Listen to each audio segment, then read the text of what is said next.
ঢাকা চট্টগ্রাম মহাসড়কে পুলিশ পরিচয়ে দুই ভাইয়ের কাছ থেকে ১৪৫ ভরি স্বর্ণ ও নগদ টাকা ছিনিয়ে নেয়ার ঘটনায় ৫ জনকে গ্রেপ্তার করেছে মুন্সিগঞ্জ জেলা গোয়েন্দা পুলিশ। গ্রেপ্তারকৃতদের মধ্যে একজন এসবি সাব ইন্সপেক্টর, একজন সাংবাদিক এবং কৃষক লীগ নেতা রয়েছেন। বুধবার রাতে মুন্সিগঞ্জ পুলিশ সুপার মেনহাজুল আলম এ তথ্য নিশ্চিত করেন।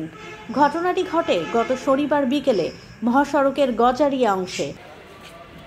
গ্রেপ্তার ৫ জন হলেন এসবির সাব ইন্সপেক্টর মোহাম্মদ আখতারুজ্জামান মুন্সি, মাই টিভির শাহালি থানা প্রতিনিধি মোহাম্মদ রমজান, রামকৃষ্ণপুর ইউনিয়ন কৃষক লীগের সভাপতি মোহাম্মদ রমজান আলী, মাইক্রোবাস চালক মোহাম্মদ জাকির হোসেন এবং মিরপুরের জুয়েলার্স ব্যবসায়ী মোহাম্মদ ইসমাইল হোসেন। পুলিশ জানায়, গত ৭ ডিসেম্বর বিকেলে বাসে করে ঢাকা থেকে চট্টগ্রাম যাচ্ছিলেন দুই ভাই।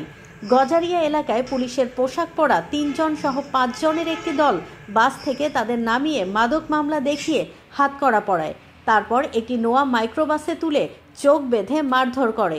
পরে ১৪৫ ভরি স্বর্ণ, নগদ টাকা ও মোবাইল ছিনিয়ে নিয়ে গাজীপুরের কালীগঞ্জ এলাকায় হাত পা বেঁধে ফেলে রাখে। খবর পেয়ে জেলা গোয়েন্দা পুলিশ তথ্য প্রযুক্তির সহায়তায় অভিযান শুরু করে। মঙ্গলবার ঢাকার কাফরুল, মিরপুর এবং মানিকগঞ্জের হরিরামপুরে ধারাবাহিক অভিযানে ৫ জনকে গ্রেপ্তার করা হয়।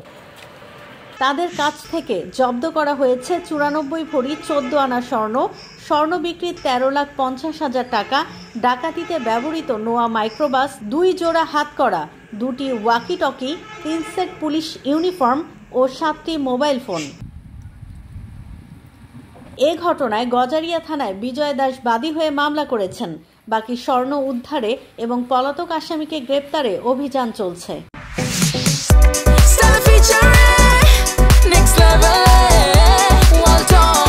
Side by side fridge.